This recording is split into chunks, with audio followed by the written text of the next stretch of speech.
Hello football fans. Last match আলবিসেলেস্তেদের Cape ভার্দের বিপক্ষে যে হাই ইন্টেন্সিটির ম্যাচ হয়েছিল তা নিয়ে আর কি বলবো। এই ম্যাচটি ছিল আর্জেন্টিনার রিয়েলিটি চেক। অনেক উইকনেস এই ম্যাচে ফুটে উঠেছে। তবে এবার রাউন্ড অফ 16-এ মিশরের মুখোমুখি হচ্ছে মেসি বাহিনী। তো চলুন আর্জেন্টিনা ভার্সেস ইজিপ্ট ম্যাচের টেকনিক্যাল বিষয়গুলো নিয়ে আলোচনা করা যাক।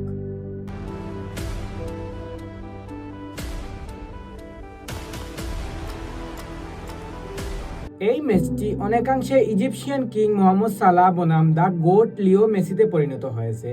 এই ম্যাচ এই দুইজনের যে কোনো একজনের probably last world cup match হতে চলেছে। আবারও আর্জেন্টিনার ট্রাম্প কার্ড হবেন মেসি। এই বয়সে এসে কেপ ভার্দের বিপক্ষে মেসি যে পারফরমেন্স দেখিয়েছেন তা এক কথায় অবিশ্বাস্য। মেসিকে নিয়ে বলতে গেলে শব্দভান্ডার ফুরিয়ে যাবে, তবুও মেসিকে বিশ্লেষণ করে শেষ করা যাবে না। আবারও এই ম্যাচেও মেসি ম্যাজিক দেখার অপেক্ষা থাকবেন সব আলবিসেলেস্তে ফ্যান্স। মিশরের ইন্টেনশন, মিশর লো ব্লক ও ডিফেন্সিভ শেপ ধরে রেখে মিশর সম্ভবত 5-4-1 বা 4-5-1 ডিফেন্সিভ ব্লকে খেলবে। বক্সের ভেতরে জায়গা খালি না দিয়ে তারা আর্জেন্টিনাকে দূর থেকে শট নিতে বাধ্য করবে এবং মাঝ মাঠ থেকে বল কেড়ে নেওয়ার চেষ্টা করবে। মিশর বেশিরভাগ অ্যাটাক করবে রাইট ফ্ল্যাঙ্ক দিয়ে। রাইট ফ্ল্যাঙ্কে রয়েছে ইজিপশিয়ান কিং মোহাম্মদ সালাহ। সালাহের ক্রসগুলো এই ম্যাচে ভাইটাল হবে। মেদিনা বা তাগলিয়াফিকোকে কড়া মার্কিংয়ে রাখতে হবে সালাহকে। সেকেন্ড হাফে হয়তো হুসেম হাসানকে আমরা দেখতে পারি রাইট ফ্ল্যাঙ্কে সালাহের সাথে কম্বিনেশন প্লে করতে। ফলস নাইন বা লেফট ফ্ল্যাঙ্কে উমর মারমুশকে আমরা মার্কিংয়ে রাখতে হবে। মুস্তফা জিকো বা পরের দিকে হয়তো মাহমুদ লেফট ফ্ল্যাঙ্ক জুড়ে অপারেট করবেন মিশরের। আর্জেন্টিনার এই ম্যাচের সবচেয়ে ইম্পর্টেন্ট জায়গা হচ্ছে মিডফিল্ড। কেপ ভার্দের সাথে ডি পল, এনজো আনকনসিস্টেন্ট ছিলেন। এলিস্টার কিছুটা নিজের স্বভাবসুলভ খেলাটা উপহার দিয়েছিলেন কিছু সময়। পরবর্তীতে পারেদেস নেমে মিডের কন্ট্রোল নিয়েছিলেন।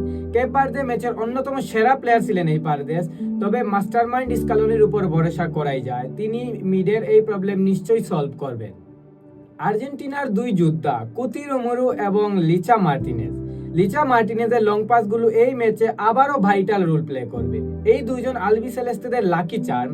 কেপ ভার্দে ম্যাচে এই ডুও কি করেছেন তা তো আমরা সবাই দেখেছি। এরকম আরও এক ম্যাচে মনস্টার পারফরমেন্স দেখতে চাই এই ডুওর কাছ থেকে। তবে আর্জেন্টিনার সবচেয়ে দুশ্চিন্তার জায়গা হলো দুই ফুলব্যাকস। মলিনা, মন্টিয়েল যেমন রাইট সাইডে কনসিস্টেন্ট না, তেমনি লেফট সাইডে মেদিনা আর তাগলিয়াফিকো অনেকটা শেকি।